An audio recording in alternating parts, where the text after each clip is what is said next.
Pink city की आम दिनों में शोर शराबे से भरी सड़कों पर आज एक अजीब सा सन्नाटा छाया हुआ था। लोग अपने घरों में दुबके हुए थे। माँ बाप अपने बच्चों को बाहर भेजने से डर रहे थे। पूरे शहर में एक ऐसा खौफ था जो हर किसी के चेहरे पर साफ नजर आ रहा था। एक सुबह पुलिस टीम को शहर के एक कोने से कॉल आया। वहां पहुंचते ही उन्होंने देखा कि एक छोटी सी लड़की की लाश जमीन पर पड़ी है। लड़की की उम्र लगभग 12-13 साल थी। उसके कपड़े फटे हुए थे, चेहरा बुरी तरह से बिगाड़ा गया था। ऐसा लग रहा था मानो उस पर बेरहमी से हमला हुआ हो। टीम ने सोचा कि शायद कपड़ों से पहचान हो सके। उन्होंने तुरंत आसपास पूछताछ शुरू की और नजदीकी सीसीटीवी कैमरों की तलाश भी की। उसी समय शहर के दूसरे हिस्से में एक घर के अंदर एक लड़का रुस्तम अपनी खाला से मोबाइल फोन मांग रहा था गेम खेलने के लिए। खाला ने उसे कुछ खाने के लिए भेज दिया। रुस्तम ने थोड़ी बहस की लेकिन फिर मान गया। घर में बाकी लोग अपने अपने काम में व्यस्त थे। कोई प्रेगनेंसी टेस्ट मशीन मांग रहा था, कोई पैसे लेकर फुटबॉल खरीदने की बात कर रहा था। हर किसी का अपना छोटा मोटा झगड़ा चल रहा था। अगली सुबह रुस्तम की अम्मी काम पर जाने की तैयारी कर रही थी। उन्होंने उसे होमवर्क करने को कहा और सख्ती से हिदायत दी कि खाला को परेशान न करे। अम्मी ने पूछा, खाला कहाँ है? जवाब मिला, वो बाथरूम में है। रुस्तम ने फिर पूछा, पापा कहाँ हैं? बताया गया कि पापा दिल्ली गए हुए हैं। थोड़ी देर बाद रुस्तम अपने दोस्त के साथ स्कूल और कोचिंग जाने के लिए निकल पड़ा। लेकिन दोपहर तक खबर आई कि रुस्तम और उसकी कजिन गुलनार घर पर नहीं है। परिवार ने सोचा कि वो आसपास ही होंगे, लेकिन जब पूरे मोहल्ले में तलाश की, परिवार के एक सदस्य ने दूसरे को फोन पर कहा कि रुस्तम के दोस्तों से पूछो, शायद उन्हें कुछ पता हो। साथ ही पुलिस को भी सूचित किया गया। पुलिस ने मिसिंग डेटाबेस में खोज की, लेकिन लड़की के बारे में कोई रिकॉर्ड नहीं मिला। जांच शुरू हो गई। अधिकारियों ने अनुमान लगाया कि चूंकि लाश शहर के अंदर से मिली है, इसलिए कातिल कोई स्थानीय व्यक्ति हो सकता है जो उस जगह को अच्छी तरह जानता है। उन्होंने 15 किलोमीटर के दायरे में घर घर जाकर पूछताछ शुरू करने का फैसला किया। इसी बीच एक और बड़ी खबर आई। फॉरेंसिक रिपोर्ट ने पुष्टि की कि शव पर कई जगह दांतों के निशान थे। 4 हड्डियां टूटी हुई थीं और मौत न्यूरोलॉजिकल शॉक के कारण हुई थी।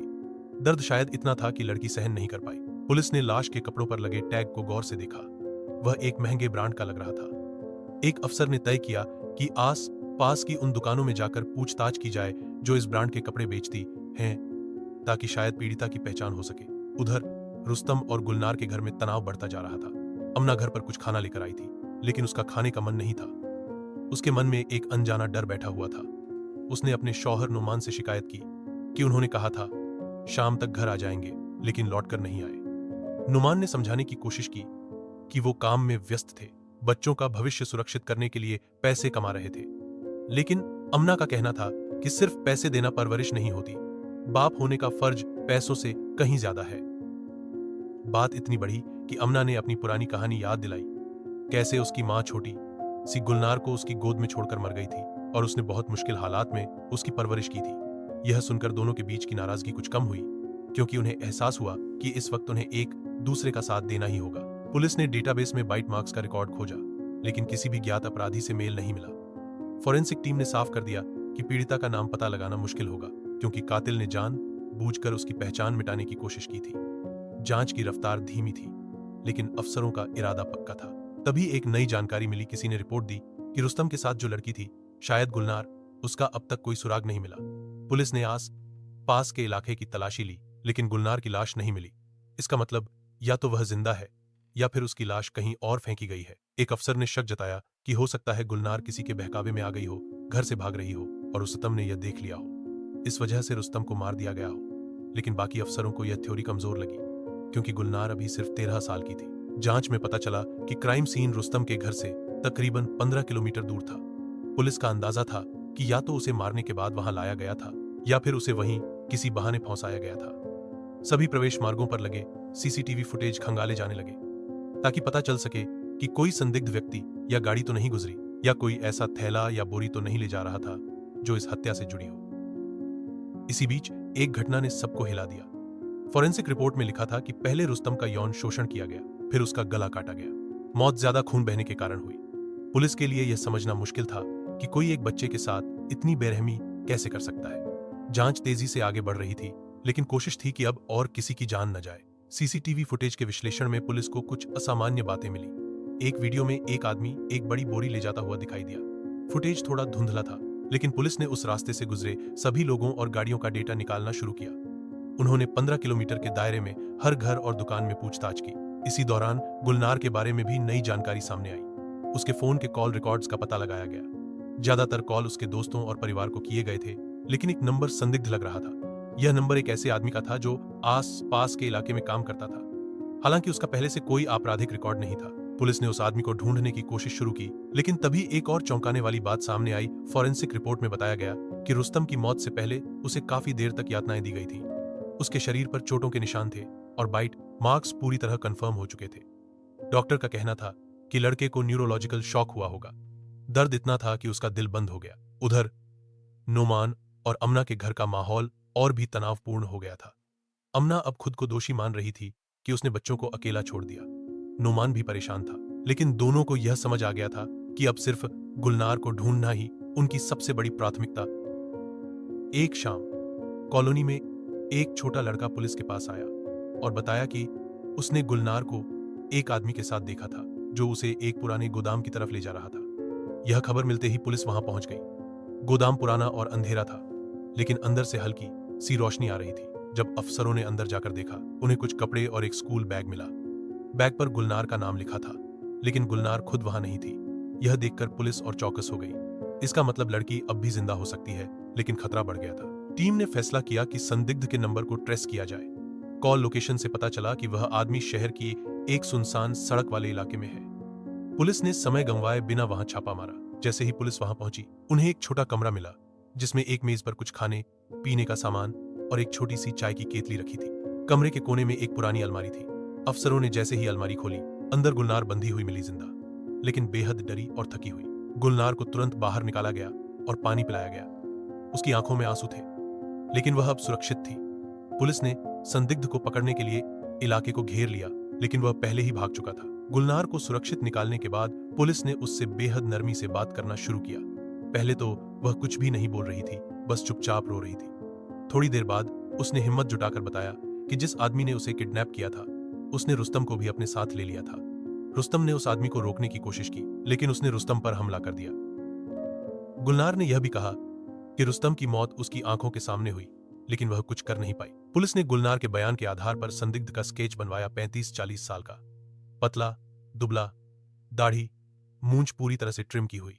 गुलनार ने यह भी बताया कि वह आदमी बार बार कह रहा था, जो हुआ तुम्हारी मर्जी से हुआ, जिससे पुलिस को अंदाजा हुआ कि वह मानसिक रूप से विकृत है। फोन लोकेशन ट्रैक करके पता चला कि संदिग्ध शहर से निकलकर हाईवे पर बढ़ रहा है। तुरंत नाकाबंदी लगा दी गई और हर गाड़ी की तलाशी शुरू हो गई। कई घंटों की मेहनत के बाद एक छोटी सफेद वैन रोकी गई। ड्राइवर का चेहरा स्केच से काफी मिलता जुलता था। पुलिस ने तुरंत उसे गिरफ्तार कर लिया। गिरफ्तारी के बाद पता चला कि उसका नाम इरफान कुरैशी है। उसका पहले कोई आपराधिक रिकॉर्ड नहीं था, लेकिन स्थानीय लोगों ने बताया कि वह अक्सर बच्चों के आस पास मंडराता था और मिठाई या आइसक्रीम देकर उनसे बातें करता था। जांच में सामने आया कि वह एक छोटी मिठाई की फैक्ट्री में काम करता था, जहां से उसने बच्चों को फुसलाने का तरीका सीख लिया था। पूछताछ में शुरू में इरफान कुछ नहीं बोला, लेकिन जब उसके सामने फॉरेंसिक सबूत रखे गए, बाइट मार्क्स का मैच, कपड़ों पर उसका डीएनए, तो उसे सब कुछ कबूल करना पड़ा। उसने माना कि बचपन में उसके साथ भी बुरा व्यवहार हुआ था और उसने अपनी नफरत और गुस्से का निशाना मासूम बच्चों को बनाया। रुस्तम की हत्या के बाद उसने गुलनार को अपने गोदाम में छुपाकर रखा, क्योंकि वह उसे मारना नहीं चाहता था। लेकिन जब पुलिस करीब आ गई तो वह गुलनार को वहीं छोड़कर भाग गया। अदालत में इरफान के खिलाफ मजबूत केस तैयार हुआ। गुलनार की गवाही सबसे अहम सबूत थी। DNA report.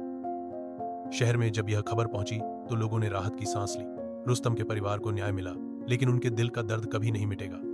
गुलनार को काउंसलिंग दी गई ताकि वह इस सदमे से बाहर आ सके। पिंक सिटी, जो कुछ दिन पहले डर के साए में जी रही थी, धीरे धीरे अपनी पुरानी जिंदगी की ओर लौटने लगी। लेकिन यह घटना हमेशा याद दिलाती रहेगी कि कभी कभी बिल्कुल साधारण दिखने वाले इंसान के भीतर सबसे खतरनाक सोच छिपी होती है। इरफान को सजा सुनाए जाने के बाद पिंक सिटी में धीरे धीरे शांति का माहौल लौटने लगा, लेकिन गुलनार के लिए जिंदगी अब पहले जैसी नहीं रही।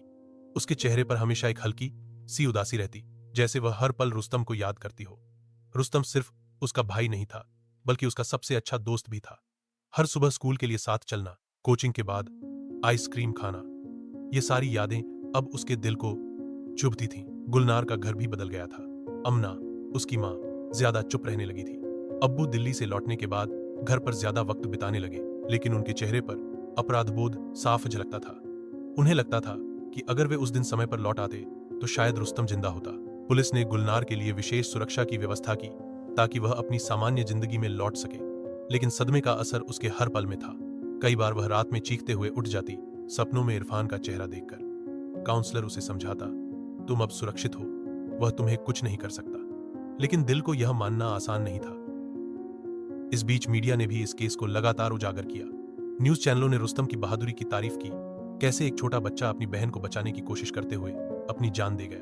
पिंक सिटी के लोगों ने उसके नाम पर एक छोटा सा स्मारक पार्क बनाने का फैसला किया, जहां बच्चे खेल सकें और लोग याद रखें कि एक नन्हा सा फरिश्ता कभी उनके बीच था। अदालत के फैसले के बाद इरफान को सेंट्रल जेल भेजा गया, जहां उसकी मौत की सजा का इंतजार शुरू हुआ। उसके खिलाफ कुछ पुराने छोटे मामले भी खुले, कुछ बच्चे जिन्हें उसने पहले परेशान किया था, लेकिन डर के मारे उन्होंने शिकायत नहीं की थी। इन पारों को मामलों का भी ट्रायल हुआ, लेकिन रुस्तम मर्डर केस में उसके खिलाफ सबसे भारी सबूत थे। एक दिन गुलनार अपनी मां के साथ स्मारक पार्क गई। वहां रुस्तम का नाम एक छोटी सी संगमरमर की पट्टिका पर लिखा था। उसने अपने छोटे हाथ से उस पर हाथ रखा और धीरे से कहा, भाई मैं मजबूत बनूंगी तुम्हारे लिए। उस पल अमना ने गुलनार को गले लगा लिया। दोनों की आंखों में आंसू थे, लेकिन उन आंसुओं में दर्द के साथ साथ एक अजीब सी शक्ति भी थी। समय के साथ गुलनार ने स्कूल में फिर से दाखिला लिया, लेकिन अब वह पहले से ज्यादा सतर्क रहती। वह अपने दोस्तों को भी समझाती कि किसी अनजान व्यक्ति से बात न करें, कहीं अकेले न जाए। उसका अपना दर्द एक मिशन बन गया, दूसरे बच्चों को सुरक्षित रखना। पिंक सिटी अब शांत था, लेकिन लोगों के दिल में यह कहानी हमेशा के लिए बस गई। रुस्तम का बलिदान एक मिसाल बन गया, और गुलनार की हिम्मत ने सबको यह सिखाया कि अंधेरा चाहे कितना भी गहरा क्यों ना हो, एक छोटी सी रोशनी भी उसे चीर सकती है।